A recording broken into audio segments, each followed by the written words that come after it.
నమస్తే, welcome to special debate time. నేను Rajasekhar. So Telangana రాష్ట్ర రాజకీయాలు ఉప ఎన్నికల హడావిడి అయిపోయింది. త్వరలో పంచాయతీ ఎన్నికల హడావిడి మొదలు కాబోతున్నటువంటి సందర్భం కనిపిస్తుంది. క్లియర్ కట్గా దానికి సంబంధించి ప్రభుత్వం ఒక ప్రణాళిక ప్రకారం షెడ్యూల్ విడుదల చేసినటువంటి సందర్భాలు కనిపిస్తున్నాయి 3 విడతల్లో. మరొక అంశం, మున్సిపాలిటీలు, కార్పొరేషన్ 3 కార్పొరేషన్లుగా మహానగరం ఉండబోతుంది. విలీనం సందర్భంగా జిహెచ్ఎంసీ విభజనకు ప్రభుత్వం ఆలోచన చేస్తున్నటువంటి సందర్భాలు కనిపిస్తున్నాయి. 3 కార్పొరేషన్లుగా మహానగరం ఉండబోతుంది. ప్రధానంగా పాలనాపరమైనటువంటి సౌలభ్యం కోసమే ఇలాంటి ప్రక్రియ కొనసాగబోతున్నట్టు తెలుస్తుంది. దాదాపుగా ఫిబ్రవరికి, మార్చి కల్లా ఒక క్లారిటీ వచ్చే అవకాశం కనిపిస్తుంది. దీనికి సంబంధించి కూడా ఫిబ్రవరి వరకు జిహెచ్ఎంసీ ఒక పాలకవర్గం గడువు కూడా ముగిపోతున్నట్టు సందర్భం కనిపిస్తుంది. సో ఇక్కడ జిహెచ్ఎంసీకి సంబంధించిన ఎన్నికలు కూడా త్వరలో రాబోతున్నాయి. ఎంపీటీసీ, జడ్పీటీసీ ఎన్నికలు కూడా కోర్టు ఏదైతే ఇంకా సస్పెన్స్లో ఉన్నటువంటి సందర్భం, తీర్పు తర్వాత రాబోతున్న పంచాయతీ ఎన్నికలు ముందు వెళ్ళబోతున్నటువంటి సందర్భం కనిపిస్తుంది. మరొక వైపు ప్రధానంగా కార్పొరేషన్లకు సంబంధించి విలీనం, అంటే ఈ అంశాలు చాలా కీలకంగా కాబోతున్నాయి. ప్రభుత్వం ఎందుకు ఇలాంటి నిర్ణయం తీసుకోబోతుంది, సరైనదే కాదా, ఇవన్నీ కూడా మనం ఈరోజు డిబేట్ పాయింట్లో చర్చిద్దాం. అంతపాటు ప్రముఖ రాజకీయ విశ్లేషకులు బండారు రామ్మోహన్ రావు గారు మనకి జాయిన్ అయ్యారు. వారికి నమస్కారం. ఎస్ రామ్మోహన్ రావు గారు, నమస్తే. నమస్తే రాజశేఖర్. నమస్తే. ఎస్, అంటే ప్రధానంగా ఏ సందర్భం ఉన్నా, టైం ఎప్పుడైనా, అంశం ఏదైనా మీరు అందుబాటులో వస్తారు. మీకు ధన్యవాదాలు. అండ్ ఇంకొకటి, ఇప్పుడు జరుగుతున్నటువంటి పరిణామాలు, అంటే కాంగ్రెస్ పార్టీ మంచి ఊపు మీద ఉందని చెప్పుకోవచ్చు. ఎందుకంటే జిహెచ్ఎంసీ ఎన్నికలు ఎలా ఉండబోతున్నాయి, లేకపోతే పంచాయతీ ఎన్నికలు ఎలా ఉండబోతున్నాయి. ఉప ఎన్నికల్లో సత్తా చాటేది. 2 ఉప ఎన్నికల్లో తనకు అనుకూలంగా ఉన్నటువంటి సందర్భం, భారీ మెజార్టీ వచ్చింది. సో ఇవన్నీ కీలకంగా కాబోతున్నాయి. సో ఇక్కడ మహానగరానికి సంబంధించి విస్తరణ 3 కార్పొరేషన్లుగా ఏర్పాటు చేయడానికి ఒక ప్రతిపాదన ఏదైతే కాంగ్రెస్ పార్టీ తీసుకొస్తుందో, దీన్ని సమర్థించాల్సిన అవసరం ఉందా? దీనివల్ల లాభం ఉండబోతుందా? మహానగరంగా చేయబోతున్నాం అని చెప్తుంది కాంగ్రెస్ పార్టీ. ఏ విధంగా చూడాలి? రాజశేఖర్ గారు, మీకు అట్లాగే అమాన్యుస్ పెట్టిన నమస్కారం. మీ అభినందనలు, కృతజ్ఞతలు. ఎందుకంటే నాది ఎప్పుడు కూడా ఆ చర్చలో వెలుగు పుట్టాలి కానీ వేడి పుట్టదు. అవును, రాజకీయ పార్టీలు తిట్టుకుంటారు, కొట్టుకుంటారు, సమస్య కాదు. కానీ ఆ రాజకీయ పార్టీలు కూడా మారాల్సింది ఏంటంటే అంశం పట్ల నిబద్ధత ఉంటే, అంశంలో సమర్థించేవాడు, విమర్శించేవాడు ఉంటారు. వాళ్ళ సమర్థన వాళ్ళు చెప్పుకోవాలి, విమర్శించాలి. కానీ రాబట్టిన కుందేటికి 3 కాళ్ళు చేయడం కష్టం. అందుకని అకాడమిక్ చర్చలు చేస్తున్న మీకు మరొకసారి అభినందనలు. మీకు కూడా, ఎందుకంటే అకాడమిక్ చర్చలు చేపడుతున్నారు. అందులో 3 అంశాలు ఉన్నాయి. మొట్టమొదటి, పంచాయతీ ఎన్నికల నగారం మోగింది, చూడు అయింది. రేపటి నుంచి నామినేషన్లు కూడా వేస్తున్నారు. 2 ఏళ్ల ఆలస్యంగా ఎన్నికలు జరుగుతున్నాయి. సుమారు 2 ఏళ్ళు ఖచ్చితంగా. పోయిన డిసెంబర్ జరగాల్సిన, జనవరి జరగాల్సిన, అంటే 2023 డిసెంబర్ కానీ 2024 జనవరి జరగాల్సిన ఎన్నికలు సరిగ్గా 2 ఏళ్లకు మళ్ళీ సాకారం. పంచాయతీ ఎన్నికలు, పంచాయతీ మెంబర్లు, సర్పంచులు ఖాళీ అయి జనవరి 31, 2024 ఖాళీ అయితే రేపు వచ్చి ఇంకొక 2 నెలలు అయితే 2 సంవత్సరాలకు 2 ఉన్నాయి. మంచి ఎన్నికలు ప్రజాస్వామ్యానికి ఎన్నికలు ప్రాణం. కానీ ఎన్నికలు మాత్రమే ప్రజాస్వామ్యం కాదు. ఎన్నికలు జరిగే పరిస్థితుల్లో చాలా దుర్మార్గాలు జరుగుతున్నాయి. మనీ పవర్, లిక్కర్ పవర్ అయినా అవుతున్నాయి. గ్రామాల్లో కూడా అదే వస్తారు. చూడండి, పండుగ అప్పుడు మళ్ళీ ఎన్నికల పండుగ గ్రామాల్లో వచ్చింది. లక్షల రూపాయలు, కోట్ల రూపాయలు, వేల కోట్ల రూపాయలు చేతులు మారితే చూస్తున్నాం. సరే, ఎన్నికలు జరగడం ముఖ్యంగా జరుగుతున్నాయి. ఇక రెండోది, మీరు అన్న 3 మన మొత్తం మున్సిపాలిటీలు 7 మనకు జిహెచ్ఎంసీ బృహత్ హైదరాబాద్ నగరంగా మారుతుంది. దేశంలోనే 1,70,00,000 మంది నివసిస్తే ప్రాంతం ఒక వేదిక మీదకి వస్తుంది. నేను మొదటి నుంచి ఒక సలహా ఇస్తున్నాను. అంటే ఒకవేళ కలపండి, కానీ కనీసం 4 కార్పొరేషన్లు కావాలని నేను కోరాను. ప్రభుత్వం 3 అంటుంది. నా దానికి వస్తారని నేను అనుకుంటున్నాను. ఎందుకంటే ఎప్పుడు పాలనా వికేంద్రీకరణ ఉండాలి. నిజంగానే ఇంత పెద్ద ఎత్తున ఒక జిహెచ్ఎంసీని ఏర్పాటు చేసి ఇవాళ 1,70,00,000 మంది ప్రజల ఆకాంక్షలు తెచ్చారంటే, తెలంగాణ ప్రజల్లో సగం మంది ఆల్మోస్ట్ 45% ప్రజలు హైదరాబాద్ ఇప్పుడు 1,70,00,000 మంది అంటే మొత్తం తెలంగాణ జనాభా 4 కోట్లు దాటారు. ఎందుకంటే 2011 జనాభా లెక్కల ప్రకారం 3,55,00,000 మంది ఉన్నారు. ఈ 15 ఏళ్ళకు ఇంకో 50,00,000 మంది పెరిగినా కూడా మనకు రాష్ట్ర వ్యాప్తంగా 4,10,00,000 అట్లా వస్తారు. కనుక ఆల్మోస్ట్ సగం 1,70 అంటే సగం జనాభా కంటే తక్కువనే అంటున్నారు. అందుకనే ఇవాళ ఈ మొత్తం ఈ 20 మున్సిపాలిటీలు 7 కార్పొరేషన్ కలపడం వల్ల ఔటర్ రింగ్ రోడ్డుకు ఆనుకొని ఉన్న, యాక్చువల్ గా ఇది విలీనం అనే మధ్య విస్తరణ, జిహెచ్ఎంసీ విస్తరణ. విలీనం అంటే విలీనమైన, ఇప్పుడు విస్తరణ ఎట్లా? ఔటర్ రింగ్ రోడ్ చుట్టూ ఉన్న, ఇప్పుడు Ghatkesar almost outer ring road అవుతూనే ఉంది, కానీ గట్కేసర్ ఊరు కూడా ఇందులో కలిపారు. కనుక మొత్తం మున్సిపాలిటీ కలుస్తుంది.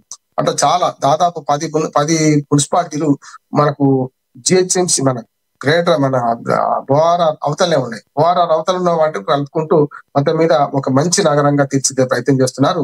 బృహత్ బొంబాయి, బృహత్ ఢిల్లీ మనకి మన బెంగళూరు లాగానే మనది కూడా ఉంటుంది. కానీ అక్కడ ఏమైందంటే ఉల్టా అయింది. మొదలు 3 కార్పొరేషన్లు ఉండే మీకు ఢిల్లీ చూసుకుంటే 3 మళ్ళా 2022లో అంతా ఒకటి చేశాం.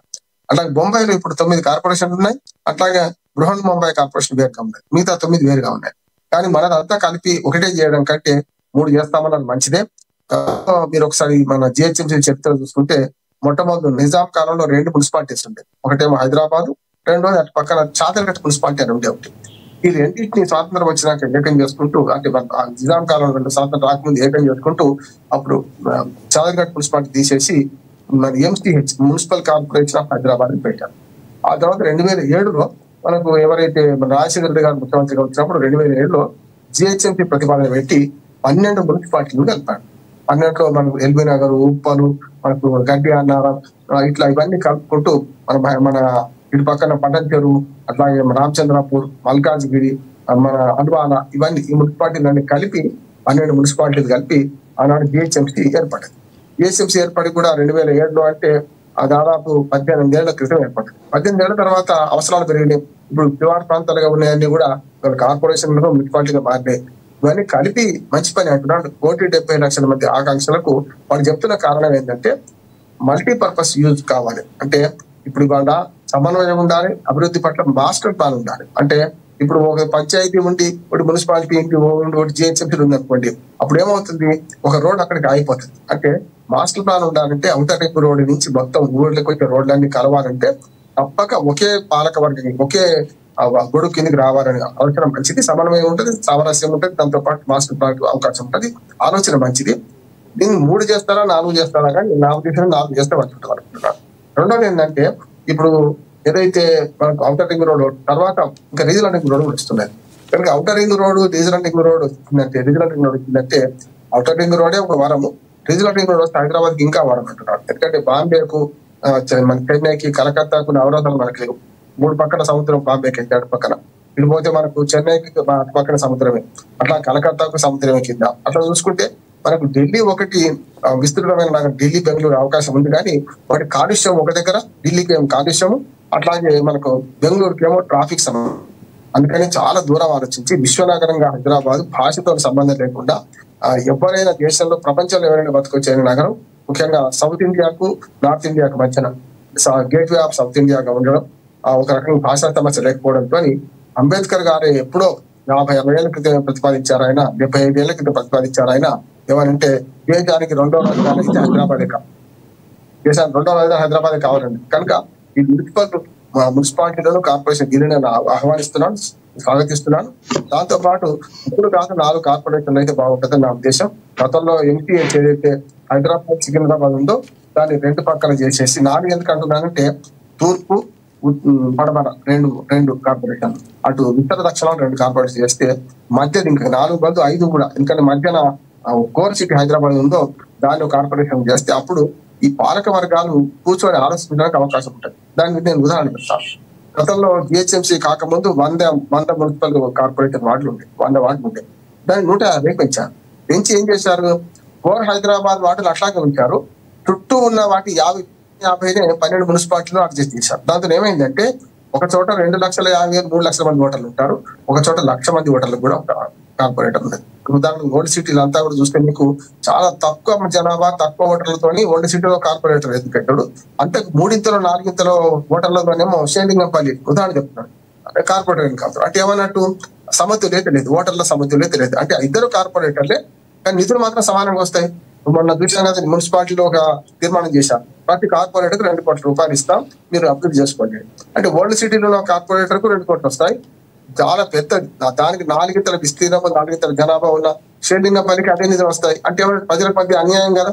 ఇప్పుడు కూడా 10% డీవియేషన్ తోని ఈ కార్పొరేటర్లు మన వార్డులు ఉండాలి, కానీ 10% డీవియేషన్ కాదు, చాలా ఎక్కువ అంటున్నాడు. అది రాజశేఖర్ గారు చేసినప్పుడే అన్యాయం జరిగింది. అన్యాయం సవరించబడి ఇప్పటికి కూడా శివలాల్ గారు వచ్చారు, వారికి స్వాగతం. ఏమంటున్నానంటే ఇది ఇప్పుడు ఈ ప్రభుత్వం మళ్ళీ కాంగ్రెస్ ప్రభుత్వం వచ్చింది. ఆనాడు జిహెచ్ఎంసీ ఏర్పాటు చేసింది వాళ్ళే, ఇప్పుడు ఈ మొత్తం కలిపి మళ్ళా బృహత్ హైదరాబాద్ ఏర్పాటు చేస్తుంది వాళ్ళే. కనుక ఈ వాస్తవాలను గమనించాల్సిన అవసరం ఉంది. ఎక్కడా కూడా 10% మించి తేడా లేకుండా అన్ని వార్డులు ఒకే రకమైన జనాభా, ఒకే రకమైన ఓటర్లతో ఉండాలి. మళ్ళా రెండోది ఏమైందంటే 4 ఎందుకు చేయమంటున్నారంటే కార్పొరేషన్ విభజన చేసి ఎందుకు చేయమంటున్నారంటే ఇప్పుడున్న 150 ఖచ్చితంగా 200 నుంచి 250 కార్పొరేషన్లు ఇంకా 20 మున్సిపాలిటీలు అట్లాగే 7 కార్పొరేషన్లు 27 ఇంటూ 2 పెట్టుకున్నా దాదాపు 50 పెరుగుతాయి కదా, అంటే 150 200. అట్లాగే హైదరాబాద్ గ్రేటర్ హైదరాబాద్ లో ఉన్న ఎమ్మెల్యేలు ఎంపీల సంఖ్య చూసుకుంటే 29 మంది ఎమ్మెల్యేలు, ఒక 5 ఎంపీలు వస్తారు. ఈ పార్టీలోకి 5 ఎంపీలు వస్తారు. దాంతో పాటు మరి ఎమ్మెల్సీలు, రాజ్యసభ సభ్యులు వీళ్ళందరూ ఉన్నారు కదా, కలిస్తే వీళ్ళందరూ కలిసి 50 మంది పైగా అవుతారు. అంటే 50 వాళ్ళు 250, వీళ్ళు 300 మంది. అంటే 300 మంది అంటే ఆల్మోస్ట్ రేపు ఉమ్మడి ఆంధ్రప్రదేశ్ లో అసెంబ్లీలో 294 మంది ఉంటారు. 250 దాటితే అంత పెద్ద ఉమ్మడి ఆంధ్రప్రదేశ్ అసెంబ్లీ అంతా హాల్ కావాలి. పోనీ అయింది అనుకోండి, 10 మందిలో పావులు కావాలి. ఈ 250 మంది 300 మంది మాట్లాడితే ఎవరి మాట ఎవరు వింటారు, ఎందుకు వింటారు? కనుక ఎప్పుడు అధికార కేంద్రీకరణ కంటే వికేంద్రీకరణ అవసరం. అందుకని నేను ఏమంటున్నానంటే ప్రతి కార్పొరేషన్ లో 100 మంది 70 మందికి మించకుండా 3 అంకెలు దాటకుండా చూసుకొని 4 కార్పొరేషన్లు ఏర్పాటు చేస్తే ఆటోమేటిక్ గా దాదాపు 300 మంది ఉంటారు. కానీ 4 కార్పొరేషన్ విభజించబడి ఉంటారు. అప్పుడు చర్చ బాగా జరుగుతుంది. ఇప్పుడు కార్పొరేటర్ల మధ్యన, చైర్మన్ మధ్యన, మేయర్ల మధ్యన చర్చ జరుగుతుంది. అట్లాగే అందరు కలిపి ఒక నోడల్ ఏజెన్సీ ఉండాలి. మళ్ళీ 4 వేరే అయితే ఎవరి దారి వాడైతే మళ్ళీ అభివృద్ధి కాదు. కనుక బృహన్ హైదరాబాద్ కార్పొరేషన్ కు ఒక నోడల్ ఏజెన్సీ ఉండాలి ఈ 4 మీద కంట్రోల్ చేయడానికి. కానీ పాలక వర్గాలు మాత్రం వేరే ఉంటే 3 లాభాలు. ఒకటి, ప్రజాప్రతినిధుల సంఖ్య పెరుగుతుంది, వాళ్ళ ఆలోచనలు పంచుకోవడానికి వీలవుతుంది. మేయర్లు కూడా 4 ఉంటారు. అందరినీ కంట్రోల్ చేయడానికి ఒక వ్యవస్థ ఉన్నది అనుకోండి, అప్పుడు ఆటోమేటిక్ ఏమైంది అంటే అభివృద్ధి వికేంద్రీకరణ జరుగుతుంది. అవసరమైతే అభివృద్ధిని కేంద్రీకరణ చేసుకుంటూ కూడా వాటి అన్నిటి కూడా కలిపే ప్రయత్నం, సమన్వయం చేసే అవకాశం ఉంటుంది. అట్లా చేస్తే బాగుంటుందని నా ఉద్దేశం. ఇక పంచాయతీ ఎన్నికల గురించి 2 మాటలు మాట్లాడి నేను ముగిస్తాను. పంచాయతీ ఎన్నికలను స్వాగతిస్తున్నాను. మంచి చోటు బీసీలకు అన్యాయం జరిగింది. బీసీలో రామ్మోహన్ గారు మళ్ళీ మీ దగ్గర పంచాయతీ గురించి మీ దగ్గరికి వస్తాను. అంటే కాసేపు ఒకసారి కాంగ్రెస్ పార్టీ వర్షన్ తెలుసుకున్నాక మళ్ళీ వద్దాం, మీరు ప్రశ్నించడానికి కూడా అవకాశం ఉంటుంది. శివకుమార్ గారు నమస్తే అండి. శివలాల్ గారు, రాజశేఖర్ మాట్లాడండి. వినిపిస్తుంది. కాంగ్రెస్ పార్టీ నుంచి టీపీసీసీ అధికార ప్రతినిధిగా డాక్టర్ శివకుమార్ గారు వచ్చారు. శివకుమార్ గారు నమస్తే. ముందుగా ప్రధానంగా అంటే ఇందాక పూర్తి స్థాయిలో ఏదైతే హేతుబద్ధమైనటువంటి ఒక నిర్ణయం తీసుకునేటప్పుడు ప్రజలకు ఉపయోగపడే ఒక ఏదైనా ఒక స్టెప్ తీసుకునేటప్పుడు ఖచ్చితంగా స్వాగతిస్తాం. ఇందాక రామ్మోహన్ గారు చాలా క్లియర్ కట్గా చెప్పారు. అయితే 3 కార్పొరేషన్లు, 7 మున్సిపాలిటీలు, అలాగే నగరపాలక సంస్థలు 20 మున్సిపాలిటీలు మొత్తం. అంటే ఈ సంఖ్య చూసుకుంటే కార్పొరేషన్ల సంఖ్య 3 కాస్త 4 పెంచాల్సిన అవసరం, అది వివరణ ఇచ్చారు, మీరు వినే ఉంటారు. సో దీనికి ప్రభుత్వం కొంచెం పరిగణలోకి తీసుకోవాలని చెప్పడం, ప్రభుత్వం ఏదైతే కార్పొరేషన్లు ఏవైతే ఇప్పుడు ఉన్నాయో, అంటే నగరపాలక సంస్థ కాంగ్రెస్ పార్టీ అప్పుడు ప్రవేశపెట్టింది, ఇప్పుడు మళ్ళీ ఇది విలీనమో లేకపోతే విస్తరణో అభివృద్ధికి సంబంధించినటువంటి ఒక బృహత్తర హైదరాబాద్గా చేయబోతుంది. సో ఇవన్నీ క్రెడిట్ ఉన్నా కూడా ఇంకొంచెం జాగ్రత్త తీసుకోవాల్సిన అవసరం ఉంది అంటున్నారు. అంటే దీనికి ఆల్ పార్టీ మీటింగో లేకపోతే మేధావులు క్రోడీకరించడం ఇలాంటి అంశాలు కూడా పరిగణలోకి తీసుకుంటే బాగుంటుంది అనిపించింది నాకు. ఎందుకంటే రామ్మోహన్ గారు లాంటి సలహా అవసరం, అలాంటి వాళ్ళ సలహా. సో ఏం చెప్తారు? ఏఎన్ఎన్ న్యూస్ ప్రేక్షకులకు, మీకు బండారు రామ్మోహన్ రావు గారికి నమస్కారం. అయితే ఆల్రెడీ రామ్మోహన్ రావు గారు ఏదైతే మాట్లాడారో దానికి ఆల్రెడీ ఆ విశ్లేషణ చాలా పర్ఫెక్ట్ గా ముందు చూపుతోని మాట్లాడడం జరిగింది, నేను కూడా వినడం జరిగింది.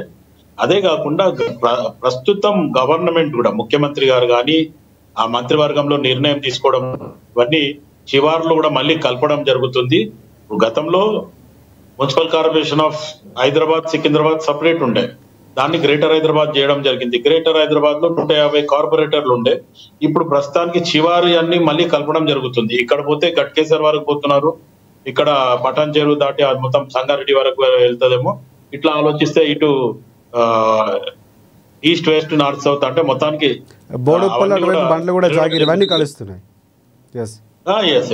అటు మన రామోజీ ఫిలిం సిటీ అంటే దగ్గర అది కూడా ఆల్మోస్ట్ ఆల్ ఏమంటారు, అది తుర్కాంజాలు అక్కడ వరకు ఇక్కడ వరకు పోయేలాగా ఉంది. మొత్తానికి గతంలో ఒక నిర్ణయం తీసుకున్నారు, 100 కిలోమీటర్స్ వరకు కూడా గ్రేటర్ హైదరాబాద్ పరిధిలో తీసుకోవాలనేది కూడా గతంలో కూడా ఒక చర్చ వచ్చింది. దాని తర్వాత మళ్ళీ ఎందుకో అది ఆగిపోయింది. ఇప్పుడు ప్రస్తుతానికి ప్రజల ఒత్తిడి వల్ల లేదంటే ప్రజలకి సౌలభ్యం కోసమే ఈరోజు కాంగ్రెస్ పార్టీ ఒక నిర్ణయం తీసుకొని మొత్తానికి ఇవన్నీ శివారు ప్రాంతాలను కూడా పెంచుతూ గ్రేటర్ హైదరాబాద్ ని ఇంకా పెంచాలనే రకంగా ఆలోచించి ఒక నిర్ణయం తీసుకోవడం జరిగింది. దాంతో పాటు ఎట్లయితే ఇప్పుడు ఈ 15 కాన్స్టిట్యున్సీలని సికింద్రాబాద్ మొత్తం మన దగ్గరనే Secunderabad DCC, Khairatabad DCC, Hyderabad DCC అని 15 కాన్స్టిట్యున్సీ ఎమ్మెల్యేలని విభజించి 5 కాన్స్టిట్యున్సీలని ఒక డిసిసికి అప్పచెప్పింది కాంగ్రెస్ పార్టీ.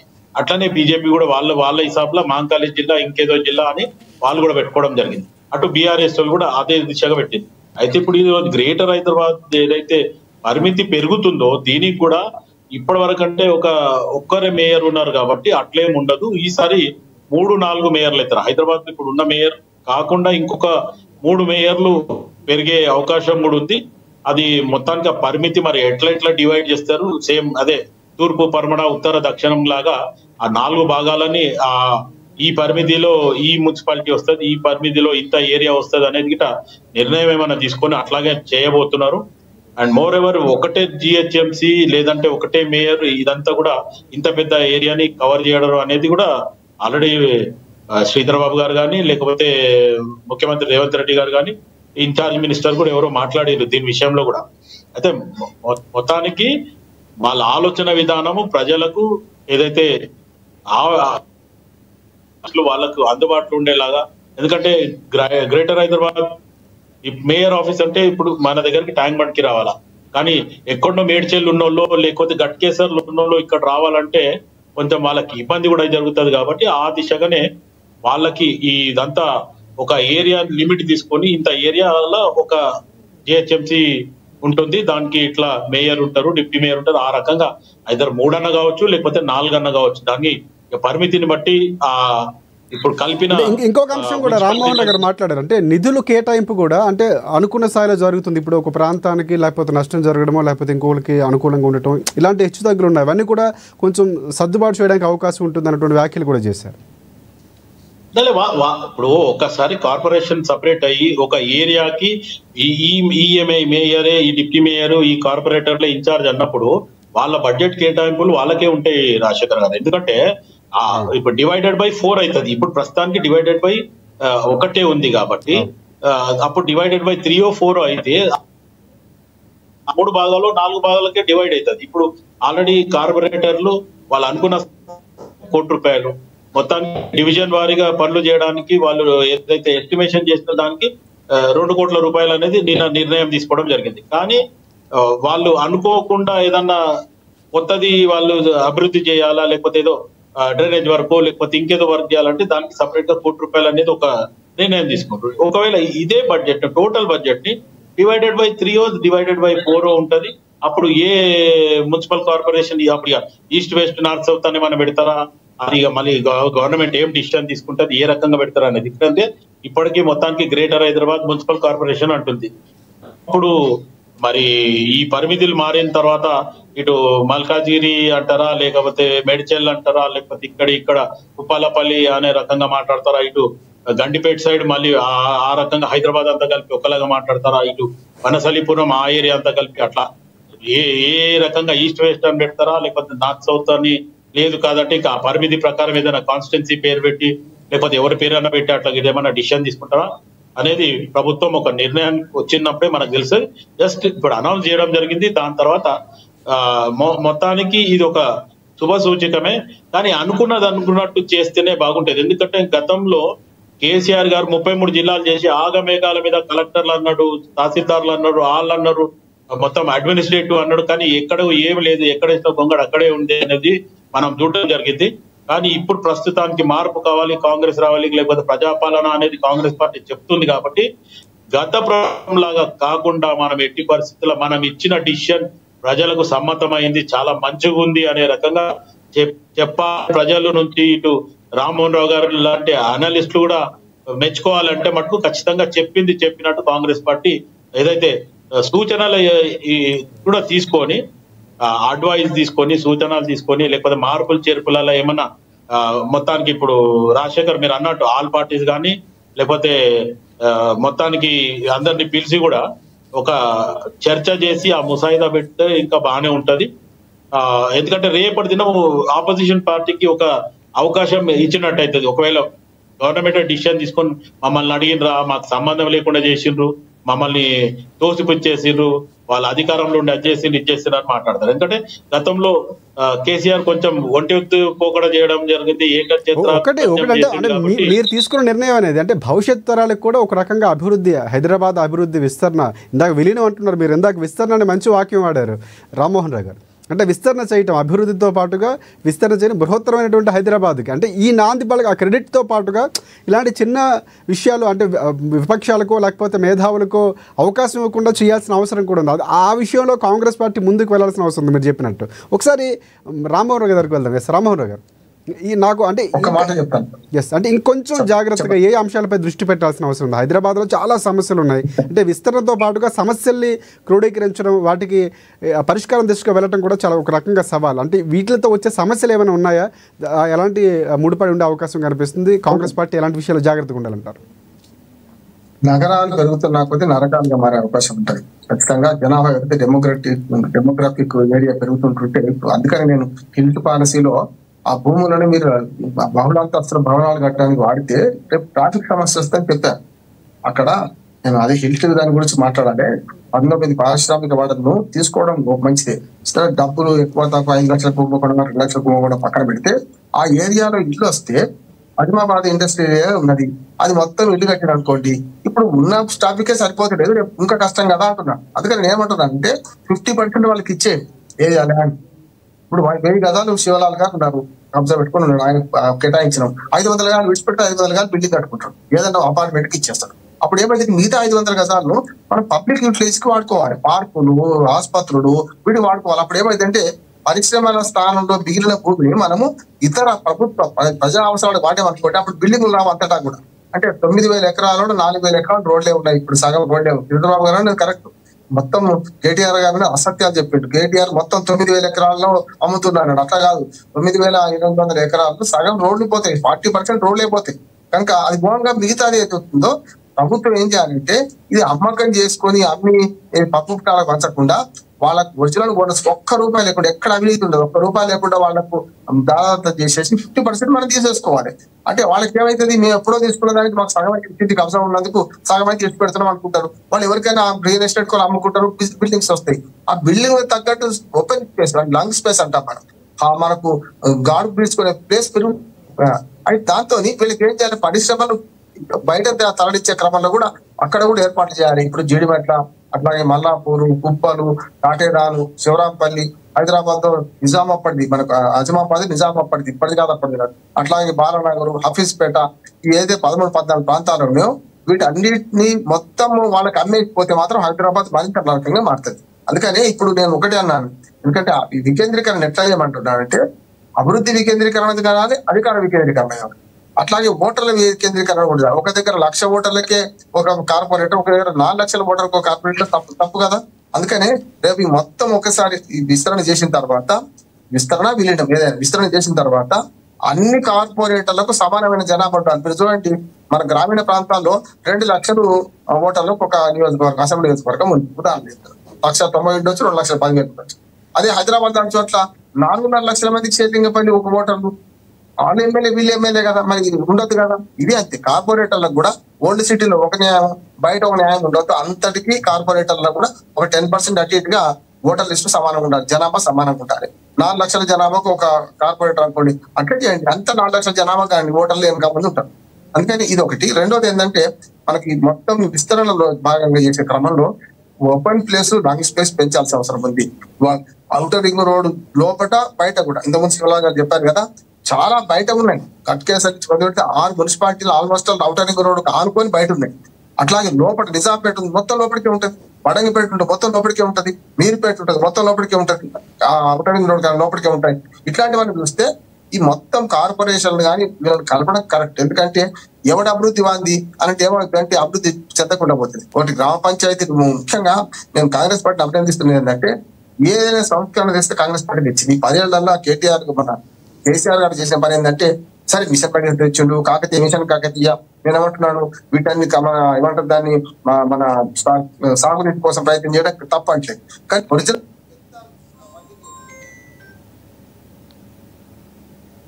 ఎయిర్పోర్ట్ కానీ, లేకపోతే మన కౌంటరింగ్ రోడ్ కానీ అట్లాగే మెట్రో కానీ ఇవన్నీ చాలా చెప్పుకోరాలే కాంగ్రెస్ పార్టీ మొదటి నుంచి విమర్శించిన కాంగ్రెస్ పార్టీ మీరు చెప్పుకోవచ్చు విమర్శించడం నేను ఇవాళ మళ్ళీ గ్రేటర్ హైదరాబాద్ ను కాస్త ఇప్పుడు బృహత్ హైదరాబాద్ గా మార్చడం కూడా మంచి ప్రణాళిక ప్రకారం పోతున్నాం. దీన్ని అభినందిస్తున్నా. దీనిలో కొత్త సమస్యలు రాకుండా చూడాలి. పర్యావరణవేత్తలతో అట్లాగే పట్టణాభివృద్ధి నిపుణులతో మాట్లాడాలి. నేను అంతా కలగబోలని చెప్తా. కొంత సర్వేలతో సహా రెడీ ఉన్నాయి మనకు. వాటికి అన్ని తీసుకోవాలి. ఇది 3 నుంచి 4 కార్పొరేషన్లు చేస్తేనే మంచిది. అయితే ఢిల్లీ అట్లే ఉంది. రాజశేఖర్ ఢిల్లీ ఏముందంటే మొన్నటి దాకా 2022 దాకా సెంట్రల్ ఢిల్లీ కార్పొరేషన్ వేరే ఉండే, నార్త్ ఢిల్లీ సౌత్ ఢిల్లీ వేరే ఉండే. అట్లానే మనకు మన బొంబాయిలో కూడా బృహత్ బొంబాయి కార్పొరేషన్ ఉంటుంది. హానియా నుంచి మొదలుకొని 9 ప్రాంతాలు కార్పొరేషన్లు ఏర్పాటు చేశారు. ఎవరి పాలక వర్గం వాళ్ళదే. కానీ అంతిమంగా అన్నిటి కలిపి సూత్రప్రాయంగా రాష్ట్ర ప్రభుత్వం పెత్తనం చేస్తుంది కనుక ఆటోమేటిక్ గా రోడ్లు కానీ మనకు పార్కులు కానీ ఇవన్నీ కూడా ఎక్కడెక్కడ ఏమి రావాలని చేసేందుకు అవకాశం ఉంటుంది. మంచి ఆలోచన అంటున్నాను నేను. ఈ ఆలోచన సాకారం చేయడానికి పట్టణ నిపుణులు, పర్యావరణవేత్తలు వాళ్ళందరితో కూర్చోవాలి. కేవలం అధికారులు బ్యూరోక్రాట్స్ కి అవగాహన ఉండాలి. ఎప్పుడైనా అభివృద్ధి నిరంతర ప్రక్రియ, అది సాగుతూనే ఉంటుంది. ప్రభుత్వాలు మారుతాయి. భవిష్యత్తు తరాలు, భవిష్యత్తు అవసరాలు ఇవి కూడా పరిగణలోకి తీసుకోవాలి. అంటే భవిష్యత్తు ఈ రోజు విస్తరణ జరుగుతుంది. ఎందుకంటే ఈ విస్తరణ చేయడానికి కారణం ఏంటంటే అభివృద్ధి చెందినటువంటి సందర్భాలు. సో ప్రజల అవసరాలకు విన్నట్టు ఓటర్లు కానీ ఈ అంశాలన్నీ తీసుకొని భవిష్యత్తులో చిక్కులు రాకుండా అవసరాలకు తగ్గట్టుగా ఒక భవిష్యత్తు దీర్ఘకాలిక ఆలోచనలతో ఖచ్చితంగా తీసుకోవాలంటారు. ఒకసారి శివలాల్ గారు ఏం చెప్తారంటే చాలా అంశాలు అభినందిస్తూనే కొన్ని అంశాలపై దృష్టి పెట్టాల్సిన అవసరం ఉందని చెప్తున్నారు. మీరు కూడా అదే అంశాలు ఏమనెత్తున్నారు? కాంగ్రెస్ పార్టీ లేకపోతే ఎలా ముందుకు వెళ్ళబోతుంది? జస్ట్ మనకి ప్రకటన వచ్చింది అంటే ఇక్కడ ఓటర్లకు సంబంధించినటువంటి విభజన లేకపోతే విస్తరణ ఆ అంశాల్ని విభజించడం సమపాలలో దాంతోపాటుగా అధికారంతో పాటుగా అభివృద్ధి ఈ అంశాలు చెప్తూనే లంగ్ స్పేస్ కానీ అంటే మనకి ఆ స్పేస్ దాన్ని ఎక్స్ప్లెయిన్ కూడా చేశారు. అవుటర్ స్పేస్ ఈ 2 అంశాలపై కూడా దృష్టి పెట్టాల్సిన అవసరం ఉందన్నారు. సో ఏం చెప్తారు మీరు? మొత్తానికి రాజశేఖర్ ఈ రోజు ప్రభుత్వం ఒక నిర్ణయానికి వచ్చిందంటే దాని మీద వాళ్ళు ఆల్రెడీ రెక్కి చేసి ఏది చేస్తే బాగుంటది, ఏదేది కలిపితే బాగుంటది, ఏది ఎక్కడ పోతే బాగుంటది అనే మీద కూడా చర్చ జరిగింది. ఆ చర్చ జరిగి ఆల్మోస్ట్ ఆల్ నేను అనుకుంటే ఇది ఒక 3 to 6 months నుంచి ఈ చర్చ జరిగే ఈ రోజు ప్రకటన వచ్చింది. ఏదో నిమిషాల మీద ఒక నిర్ణయానికి వచ్చి చేసింది అనేది కాదు. మోర్ ఎవర్ ఇంకోటి ఏంటంటే కాంగ్రెస్ పార్టీ వచ్చిన తర్వాత కూడా కొంతమంది అధికారులు ఇంకా కూడా వాళ్ళు నిర్లక్ష్యంతో పనిచేస్తున్నారు. వాళ్ళ మీద ఈరోజు ప్రభుత్వం నిజంగా కూడా దృష్టి పెట్టాలి.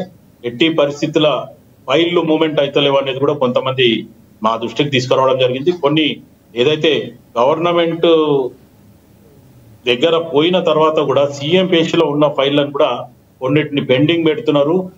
ముఖ్యమంత్రి దృష్టికి తీసుకపోతలేరు, లేకపోతే నంబరింగ్ వేసి పక్కన పెట్టిన అనే రకంగా కూడా మనం మాట్లాడుతున్నాం. సో ఇవన్నిటిని కూడా ప్రభుత్వం గతంలో 10 సంవత్సరాలలో కేసీఆర్ అసలే గెలవలేదు, కేసీఆర్ మంత్రి ఉన్న ఎవరిని గెలవలేదు, దగ్గర రానియలేదు అనేది ఒక అపోహ ఉంది. అదే కాకుండా కేసీఆర్ గురించి ఆలోచిస్తే మొత్తానికి 6 గంటలు కూర్చొని ఒక ఎమ్మెల్సీ మినిస్టర్ కూడా కలవడు కేసీఆర్ అంటే వెళ్ళిపోవాల్సి వచ్చింది. ఆ రకంగా మన ప్రభుత్వం ఉండొద్దు. గతంలో మనకు ఆల్రెడీ రాజశేఖర రెడ్డి గారి ఆయంలో మనం చూడడం జరిగింది. ప్రజా దర్బార్ పెట్టడం జరిగింది. పొద్దుగాల 8 నుంచి మొత్తానికి 9 లోపల ప్రజా దర్బార్ అయిపోయేది. దాని తర్వాత ప్రజల సమస్యలు నేరుగా ఒక రకంగా ఏముంటదంటే రాజశేఖర్ మొత్తానికి ముఖ్యమంత్రిని కలవంగానే ఆ పని అయిపోతుంది అనేది పక్కన పెడితే ముఖ్యమంత్రి నేరుగా నా అర్జీ తీసుకున్నాడు అనే రకంగా ఒక ప్రజలలో ఒక సంతోషం ఉంటుంది. అది బయటికి వచ్చిన తర్వాత అది పార్టీకి కానీ అటు ముఖ్యమంత్రికి కానీ మంచి పేరు సంపాదించి పెడుతుంది అనేది నాకున్న అనుభవం. ఎందుకంటే నేను రాజశేఖర రెడ్డి గారిని వారంలో 4 రోజులు ఆయనతో ఉండేవాడిని. ఇటు ప్రజా దర్బార్ని ఫస్ట్ పబ్లిక్ ని కలిసి పబ్లిక్ తో పాటు ఆయన కలిసి వాళ్ళు ఇచ్చిన అప్లికేషన్స్ వాళ్ళు ఏమేమైతే అర్జీలు ఇస్తుండే అదంతా తీసుకుంటుంటే ఇటు పిఏలకు ఇస్తుండే, దాన్ని సార్ట్ అవుట్ చేస్తుండే. ఇప్పుడు ఏ రోజుకి ఆ రోజు ఎన్ని వచ్చినాయి అప్లికేషన్లు, దేని మీద వచ్చినాయి అనేది కూడా సాయంకాలం వరకు దాన్ని సార్ట్ అవుట్ చేసేసి ఒకవేళ సీఎం రిలీఫ్ ఫండా లేకపోతే రెవెన్యూ ఇష్యూ, ల్యాండ్ ఇష్యూ ఇవన్నీ కూడా దానికి సపరేట్ చేసి పెడుతుండే. అది ప్రజలలో వాళ్ళకి మళ్ళీ వాళ్ళ నంబర్ తీసుకుంటుండే కాబట్టి వాళ్ళకి మెసేజ్ పోతుండే, లేకపోతే మీ ఫైల్ ని ఫలానా డిపార్ట్మెంట్ కి పంపించడం అనేది గతంలో ఒక రకంగా మనం మంచిగా చూడడం జరిగింది. ఎందుకంటే చంద్రబాబు ఆయనలో ఒక స్టైల్ ఉండేది. రాజశేఖర రెడ్డి గారు వచ్చిన తర్వాత మొత్తానికి స్టైల్ మార్చేసి ఆయన ప్రజలతో మమేకం కావడం కానీ ఇప్పుడు ఏదైతే ఆరోగ్యశ్రీ పరంగా ఆలోచించిన, అంబులెన్స్ గురించి అయితే ఆలోచిస్తే అది ప్రజలలో ఒక రకమైన సంతోషకరమైన ఉండే. కుయ్ కుయ్ కుయ్ అని నీకు వచ్చేస్తుంది 5 నిమిషాలు 10 నిమిషాలు అంటే కూడా ప్రజలు నిజంగా కూడా 108 గురించి చాలా గొప్పలు చెప్పడం జరిగింది. ఈ రోజు అదే దిశగా కాంగ్రెస్ పార్టీ మళ్ళీ ఆ అంబులెన్స్ సర్వీస్ లో కానీ ఏ ఇబ్బంది లేకుండా ఇటు గవర్నమెంట్ హాస్పిటల్, నేను గతంలో కేసీఆర్ గారు ముఖ్యమంత్రి అయిన తర్వాత నాకు ఒక ఆశ ఉండే, ఎందుకంటే ఉద్యమ కాలంలో కేసీఆర్ కి మంచి చెడు అర్థమైంది కాబట్టి గతంలో కేరళలో అటెండర్ నుంచి ముఖ్యమంత్రి వరకు గవర్నమెంట్ హాస్పిటల్ ట్రీట్మెంట్ చేసుకుంటారు అనేది కేరళలో నేను వినడం జరిగింది. అదే దిశగా మీరు కూడా మన దగ్గర కూడా చెయ్యండి అని చెప్పి ఆయనకు రాతపూర్వకంగా రాసి డైరెక్ట్ స్వయాన కేసీఆర్ చేతిలో ఇవ్వడం జరిగింది.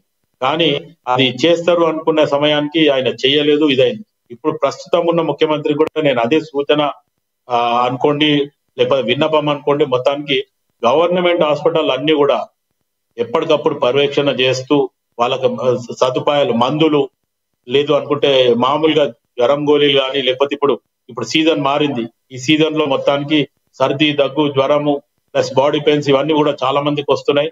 ఇటువంటి వీటిలో కూడా మార్పులు చేయాలి. అధికారుల మీద కాకుండా మొత్తానికి యంత్రాంగం కూడా, మంత్రివర్గం కూడా కానీ, ఇటు మా దామోదర్ రాజనరసింహ గారు కూడా అయినా సరే ఇమీడియట్ గా ఎప్పటికప్పుడు అధికారులు నమ్మకుండా ఖచ్చితంగా సడన్ విజిట్ చేసి అది చూస్తే బాగుంటది. అండ్ మోర్ ఎవర్ ఇప్పుడు జరిగే ఏదైతే గ్రేటర్ హైదరాబాద్ ని పెంచాలని ఆలోచన దానిలో కూడా ఖచ్చితంగా ఎప్పటికప్పుడు దాని మీద దృష్టి పెట్టి ఏం జరిగింది ఏంది అనేది ఎప్పటికప్పుడు మనం దాన్ని చూసుకుంటూ పోతేనే అది మనం అనుకున్న దిశలో పోతుంది. లేదు అంటే అధికారుల మీద మొత్తం వదిలేస్తే అధికారులు మొత్తం గతంలో కేసీఆర్ కి చెప్పినట్టే అయిపోతుంది అనే రకంగానే ఉంటది తప్ప ఇప్పుడు ఎట్టి పరిస్థితుల్లో మంత్రులు అయినా సరే, ముఖ్యమంత్రి అయినా సరే, ఉప ముఖ్యమంత్రి అయినా సరే, లేకపోతే కాంగ్రెస్ పార్టీ అధ్యక్షులైనా సరే, ఇవి ఎవరైనా సరే, మా లాంటి వాళ్ళకు కూడా నేను కాంగ్రెస్ పార్టీ అధికారి, నా అసొంటి వాళ్ళకు కూడా ఒక సబ్జెక్ట్ ఇచ్చి దీన్ని ఎస్ మీరు సడన్ విజిట్ చేయండి, అది ఎట్లా ఉంది పర్సూ చేయండి అంటే కాంగ్రెస్ పార్టీలో నాలా చేసేటోళ్ళు ఎంతో మంది నాయకులు ఇంకా ఉన్నారు. అటువంటి వాళ్ళకి కొన్ని అప్పచెప్పండి. మంత్రి అన్ని చేయాలని, ఒకటే మనిషికి 2-3 పోస్ట్ చేయాలని ఇది కొంచెం మానాలి. ఎందుకంటే గత ప్రభుత్వంలో మనకి ఇది ఒక ఒరవడి అయిపోయింది. గత ప్రభుత్వం శివలాల్ గారు అలాంటి అంశాలపై దృష్టి పెట్టాలి. మీలాంటి వాళ్ళు కూడా కొంచెం ప్రభుత్వం ఉన్నటువంటి వారు అవకాశం ఉన్నప్పుడు చెప్పే ప్రయత్నం కూడా చేయండి. ఎస్, నేను అదే అంటున్నా రాజశేఖర్ గారు. ఇప్పుడు ఒక్కొక్కరికి 2-3 పదవులు ఇచ్చే బదులు ఒక్కరికి ఒక పదవి ఇచ్చి ఇంకా ఖాళీ ఉన్న వాడుకోండి. ఎందుకంటే కాంగ్రెస్ పార్టీ 10 సంవత్సరాలు అధికారంలో లేనప్పుడు కూడా ప్రజలు పార్టీతోనే ఉన్నారు. ఇప్పుడు పక్క పార్టీలకైనా వచ్చిన వాళ్ళకు అధికారంలో కూర్చొని పెడుతున్నారు అనేది కూడా ఒక చర్చ స్టార్ట్ అయింది గాంధీ భవన్ లో కానీ, ప్రజలలో కానీ. ఇది కొంచెం మార్పు చేర్పు చేసి ముఖ్యమంత్రి గారు చొరవ చూసుకొని, పిసిసి అధ్యక్షుడు చూసుకొని, ఇంకా ఎవరైతే క్యాంపెయిన్ కమిటీ చైర్మన్ కానీ, మిగతా నాయకులు కానీ, ఇన్ఛార్జ్ మినిస్టర్ కానీ, లేకపోతే నియోజకవర్గం ఇన్ఛార్జీలు కూడా కానీ వాళ్ళు ఏం చేయాలి? పార్టీకి అంకిత భావంతో ఎవరు పనిచేస్తున్నారు, శివలాల్ గారు ఒకటి అంటే వాళ్ళని చూసుకోవాలి. ఫైనల్ గా ఏం చెప్తారంటే ప్రభుత్వం చాలా నిర్ణయాన్ని స్వాగతిస్తున్నారు. సో కీలకమైనటువంటి పంచాయతీ ఎన్నికలు కూడా, పంచాయతీ ఎన్నికలు రాజశేఖర్ గారు ఈసారి మాట్లాడినాక పంచాయతీ ఎన్నికలు తీసుకుంటే బాగుంటుంది. ఎందుకంటే నోటిఫికేషన్ వచ్చేసింది కదా, రేపు వస్తుంది, రేపటి నుంచి. ఒకసారి దాని గురించి ఒక బ్రీఫ్ గా ఎక్స్ప్లెనేషన్ కొంచెం షార్ట్ లో ఇవ్వండి, మనం కొంచెం వేగంగానే ముగిద్దాం. పంచాయతీ ఎన్నికల గురించి ఒక మాట మాట్లాడాలి రాజశేఖర్ గారు. నేను స్వాగతిస్తున్నా. ఎందుకంటే ఏదైనా సరే ఎన్నిక ప్రజాస్వామ్యం అంటేనే ఎన్నికలే ప్రాణం. ఎన్నికలు మాత్రమే ప్రజాస్వామ్యం కాకపోవచ్చు. కానీ 2 ఏళ్ల తర్వాత ఇవాళ పంచాయతీ ఎన్నికలు జరుగుతున్నాయి. కానీ 2 ఏళ్ల కాల పరిమితి అయిపోయినాక 2 ఏళ్ళకి జరుగుతున్నాయి. మంచిది అవుతుంది, మంచి చెట్టు. బీసీలకు అన్యాయం జరిగింది, సరే దానికి కారణం ఎవరు ఏంటిదంటే అది వేరే సంగతి. కానీ ఎన్నికలు జరుగుతున్నాయి. రేపు నోటిఫికేషన్ ఇష్యూ అవుతుంది. 3 దేశాల్లో ఎన్నికలు జరుగుతున్నాయి. 11, 14, 17 డిసెంబర్ 14, 11, 14, 17 జరుగుతుంటాయి. ఇందులో ముఖ్యంగా నా దృష్టికి వచ్చిన అంశాలు కొన్ని శివలాల్ గారు చెప్తాను. ఎందుకంటే ఎన్నికలు జరపడం తప్పనిసరి వచ్చేసింది. కోర్టు తీర్పు కూడా 50% రిజర్వేషన్ లోపే ఉండాలన్నారు. అప్పుడు మేము వద్దంటలేం కదా, చేసుకోమన్నారు.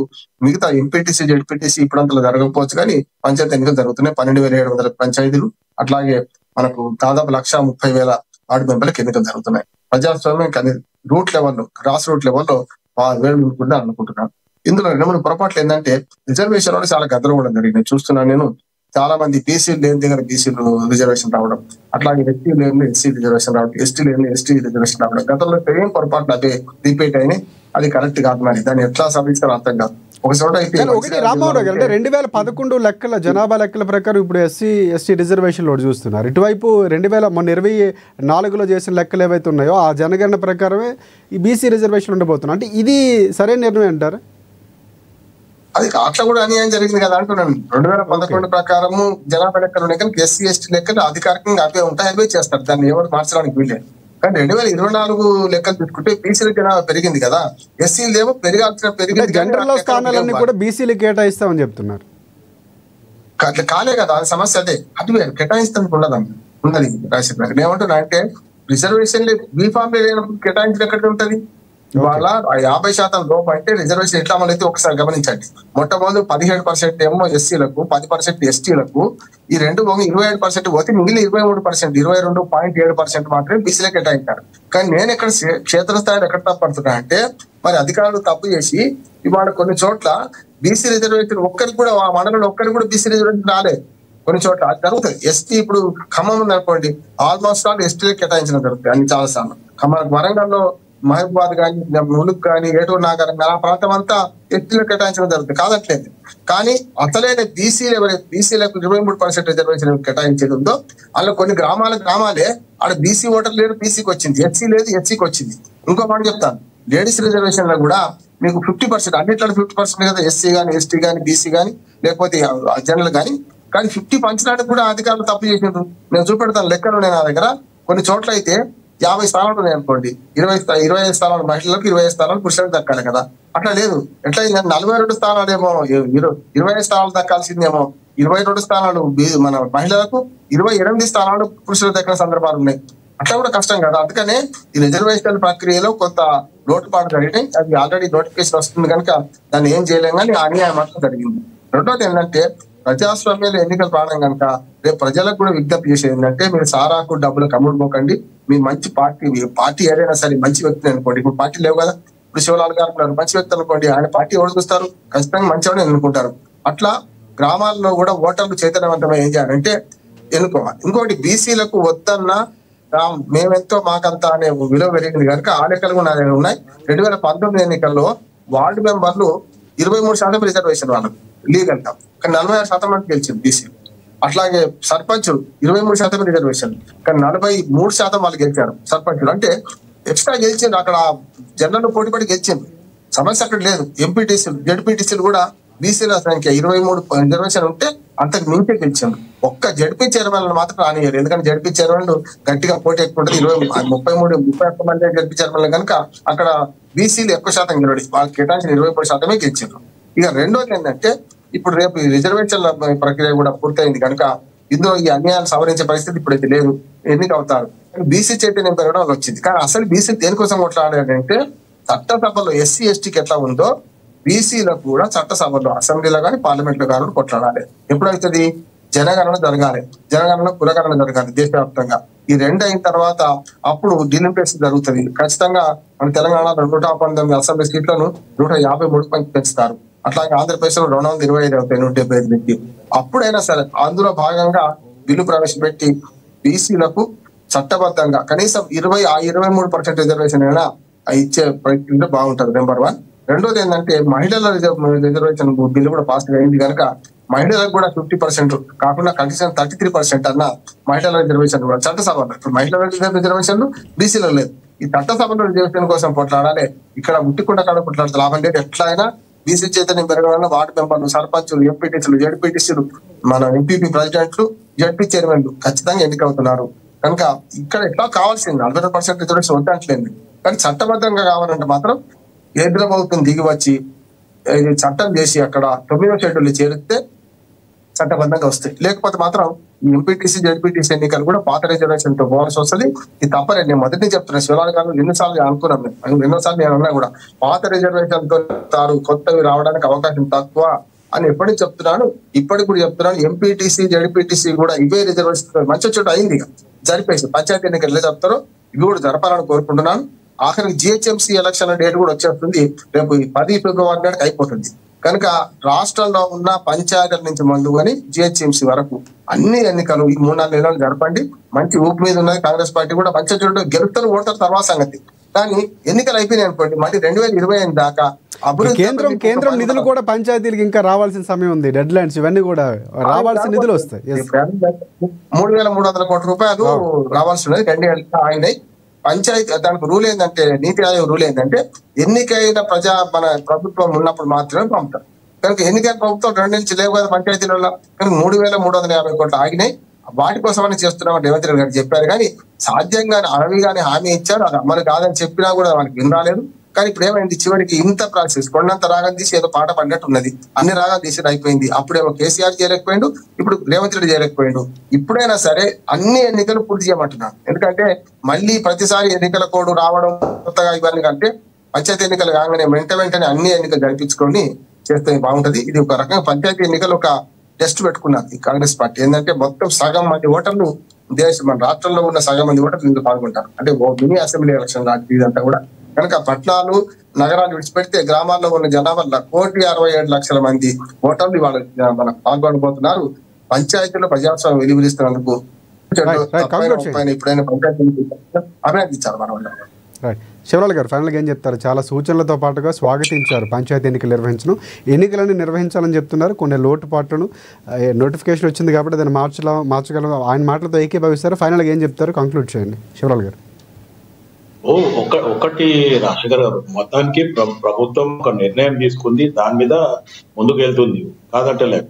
కానీ అక్కడ ఉన్న మార్పులు చేర్పుల్లో ఇబ్బందులు ఉన్నాయని ప్రజల నుంచి దాని వ్యతిరేక వస్తే మటుకు దాన్ని పోకుండా దాన్ని సవరిస్తే సరిపోతుంది.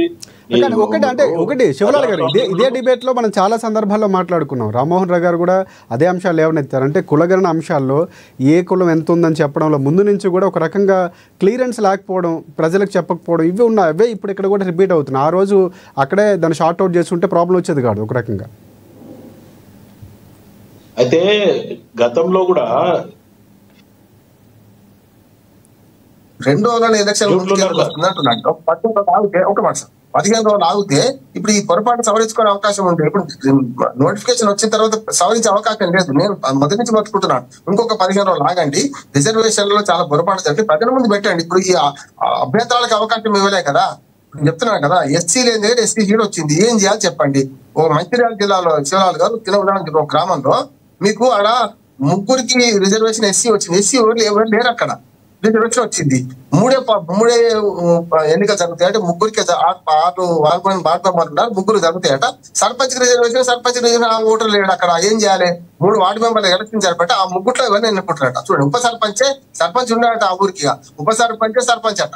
అంటే ఇంత దుర్మార్గంగా జరుగుతుంటే 15 రోజులు ఆగితే ఇవన్నీ సవరించబడేవి కదా అంటున్నాను నేను. వచ్చిందని 15 రోజులు ఎలక్షన్ జరుపుతున్నాను అట్లా.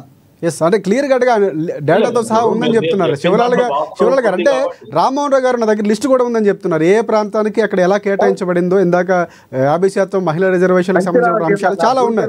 సో అంటే ఇలాంటి దృష్టి పెడితే ఇంకొంచెం మీరు అన్నట్లు కాంగ్రెస్ పార్టీ పంచాయతీ ఎన్నికలు నిర్వహించడం స్వాగతిస్తూనే సమస్యలు లేకుండా, సమస్యాత్మకంగా కాకుండా క్లియరెన్స్గా ఉండేది కదా అన్నటువంటి అభిప్రాయం. దీనిపై ఏం చెప్తారు? అంటే ఏమైనా కాంగ్రెస్ పార్టీలో సూచనలు మనం చాలా సందర్భాల్లో మాట్లాడుకున్నాం, అదే మళ్ళీ మాట్లాడుతున్నాం మనం. ఎస్, కంక్లూడ్ చేయండి.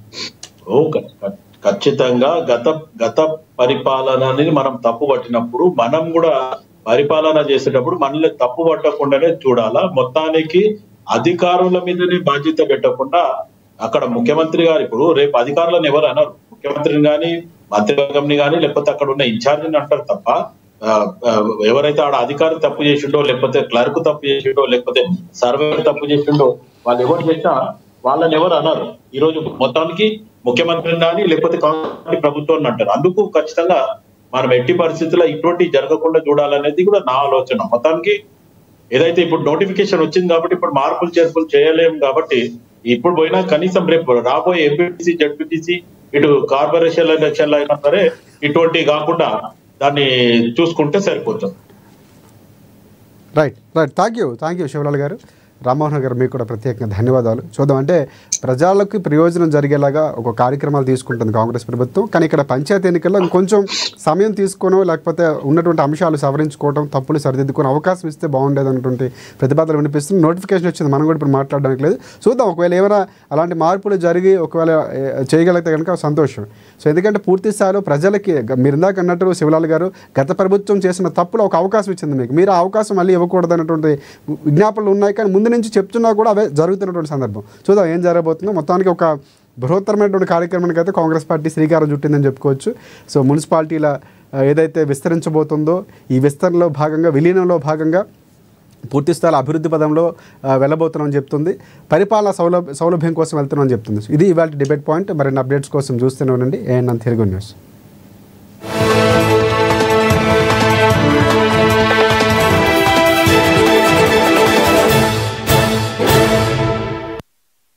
తెలుగు, ఉర్దూ